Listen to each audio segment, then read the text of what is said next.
Welcome back once again. My name is Tahir and you are watching the foundation classes. Today we are going to discuss about the Tulip series class 10th English chapter the short story number 3 जिसका नाम है अबीले. Today we are going to discuss about the question and answer of the chapter. So before we start, I must recommend each and everyone that please whenever you are watching this chapter, please be with your pen copy always. At least you should be able to write some notes along with that and you should be able to understand the concepts. So let's explore some new things in today's lecture as well. So once again, I must recommend if you are visiting the first time, please do subscribe our channel and press the bell icon as well. उसका notification आप सब channel पर visit कर रहे हैं तो अपने दोस्तों में भी जरूर शेयर करें और इससे पहले के जो सारे वीडियोस अभी तक जो हमने अपडेट करे हैं अगर उन्हें भी आप देखना चाहते हैं तो चैनल की प्लेलिस्ट आपको कहीं पे ऊपर आई मार्क या आई बटन में दिख रही होगी राइट लेफ्ट में. सो आप जाकर क्लिक करेंगे and you will be able to find out your answers और जो भी चैप्टर आपको चाहिए उसकी एक्सप्लेनेशन चाहिए तो आप देखने वाले हो. चलिए करते हैं शुरुआत आज के इस स्पेशल वीडियो की and here we are on the first thing is the theme. बहुत सिंपल सा थीम है. Theme of this story revolves around generation gap. तो इस थीम अगर स्टोरी की हम बात करें तो ये जनरेशन गैप के बारे में बताती है. The stark contrast between traditionality and the modernity is highlighted. ये जो कंट्रास्ट है, ये जो कंपैरिजन है किसके बीच में, ट्रेडिशनल यानी कि पुराने लोग जो अपने ट्रेडिशंस को फॉलो करते हैं और नई जनरेशन जो है वो मॉडर्नाइजेशन की तरफ जा रही है. The simplicity of the women of Ladakh is also a recurring theme that can be observed. और यहाँ पे वो simplicity औरतों की जो औरत को एक आला मुकाम अपनी लाइफ में देती है वो इस कहानी में जो है ऑब्जर्व की जा सकती है. So let's move and explore the concepts. First question, do you think that Abile represents the simplicity of a Ladakhi woman? Cite two examples of her innocent and ignorance from the text. क्या आपको लगता है कि अबीले जो है वो बहुत मासूम है या जिसे हम कहें सिंपल है और इसकी आपको दो एग्जांपल्स देनी पड़ेंगी. Answer, Abile is certainly a lady full of simplicity and innocence of a child. She is very limited in her perception and finds it very difficult to accept the dramatic changes brought about the modern science and technology. तो सबसे चीज़ें अगर हम बात करें वो बहुत simple है. वो इन चीज़ों को हजम ही नहीं कर पाती या इन चीज़ों को समझ ही नहीं पाती जो ड्रामेटिक चेंज हो रहे हैं हमारे एनवायरनमेंट में विद रिस्पेक्ट टू टाइम. उनको बिल्कुल भी वो समझ नहीं पाते हैं. There are various examples in our text which can depict the utter innocence and ignorance of the Abile. तो यहाँ पे बहुत सारी ऐसी एग्जाम्पल्स हैं हमारे चैप्टर में जो इस चीज को दर्शाती हैं कि वो कितनी सिंपल थी. आगे बढ़ते हैं. दो एग्जाम्पल्स हैं. When Abile is told about the earthquake which rocks Turkey, she gets panicked and worried because she feels that Ruxana could be victim of the earthquake. This means that Abile is notable to have the demarcation between Turkey and Srinagar. जब पहली कहानी है जब उसे Turkey में जलजले के बारे में या अर्थक्वेक के बारे में बताया जाता है वो कह रही होती है कि इस जलजले में विक्टिम बन गई होगी रुखसाना, लेकिन रुखसाना जो है वो श्रीनगर में होती है. तो वो यानी कि इस चीज़ को डिफ्रेंशिएट नहीं कर पाती कि तुर्की कहाँ और श्रीनगर कहाँ. तो ये एक सिंपलिसिटी की एक एग्जाम्पल है. दूसरी, When the author's uncle leaves his gun in the kitchen. दूसरी बात है जब आथर का जो अंकल है वो किचन में अपनी गन छोड़ के चला जाता है. Abile gets worried and spends sleepless nights. तो अबीले बहुत डर जाती है और उसको रात भर नींद नहीं आती है because of the fear that it would explode if touched. और इसको ये डर होता है कि अगर इसके साथ टच किया जाए तो ये शायद एक्सप्लोड हो जाएगी. Abile guards the kitchen strictly and does not allow any child to go near the kitchen. वो किचन को बहुत जबरदस्त गार्ड करती है, प्रोटेक्शन देती है और किसी भी बच्चे को उधर बिल्कुल भी नहीं जाने देती है. तो ये दो एग्जांपल्स आप लिख सकते हो.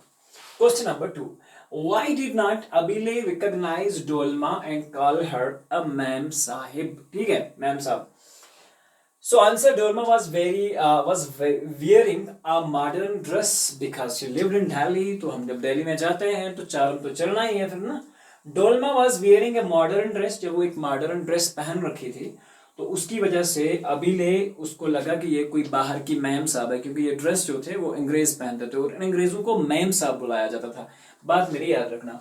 Because she had not seen her for many long years. और उसने बहुत टाइम तक नहीं देखा था उसे and was use to see the simple dress for ladies, और उसने वो सिंपल ड्रेस जो लेडीज पहनती हैं वही देखे थे.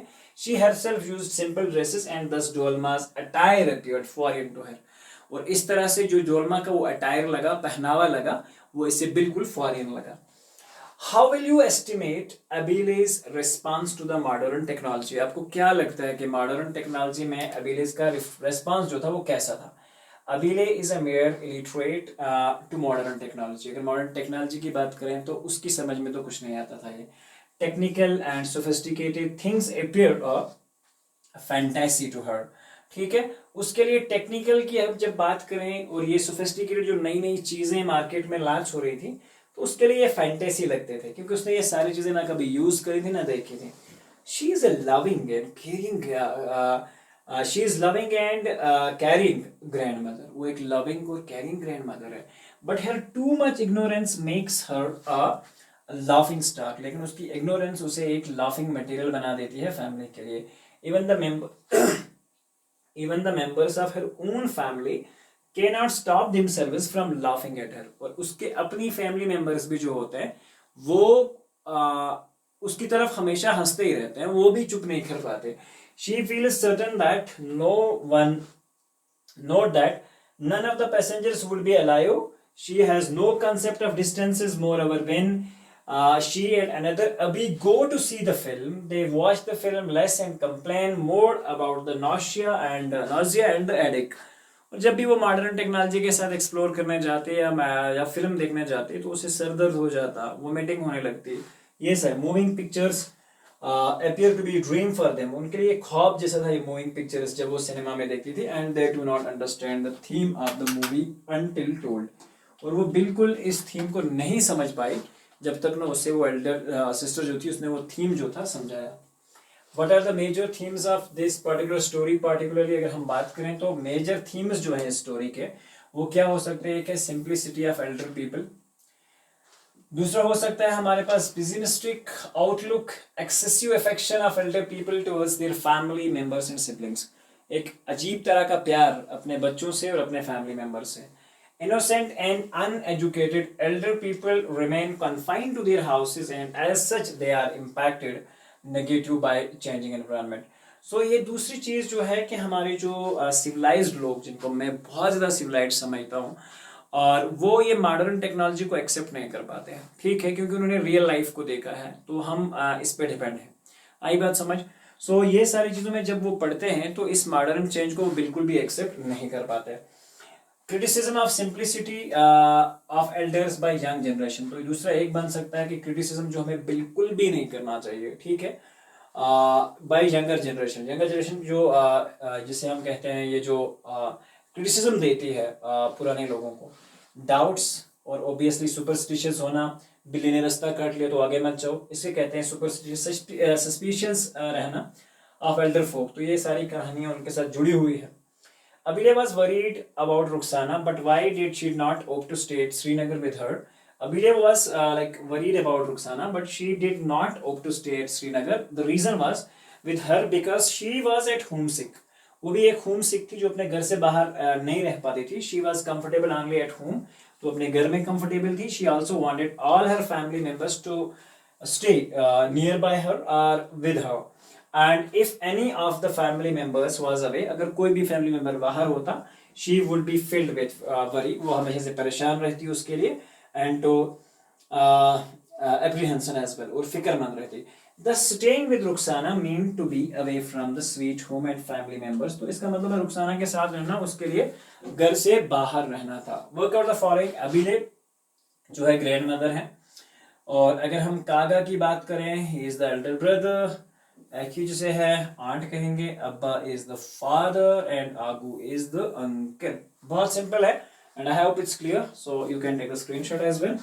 सो मूविंग अहेड, रात के बज चुके हैं 2, इसका मतलब है 2.5 हो चुका है. सो आप जब भी इस वीडियो को देख रहे हो तो please do comment the timing as well. So now उसके बाद give the meaning of the following words and use them in your sentences. आई बात समझ? संकन चीक्स का मतलब होता है जो जब आदमी बूढ़ा हो जाता है, और बूढ़े होते का तो वो रौनक जो है, वो चमक दमक जो है जब उड़ जाती है चेहरों से, तो है रिंकलेड डीप चीक्स, जिनके ऊपर झुर्रियां पड़ जाए, और वो dips due to the old age की वजह से। Sentences, the old age lady with grey hair and sunken cheeks in our warden is our warden। हमारी वार्डन जो है वो एक ओल्ड लेडी है और उसकी जो चीक्स हैं वो sunken cheeks हैं। Broken down, depressed, having a fault, depress होना, ब्रोकन डाउन होना।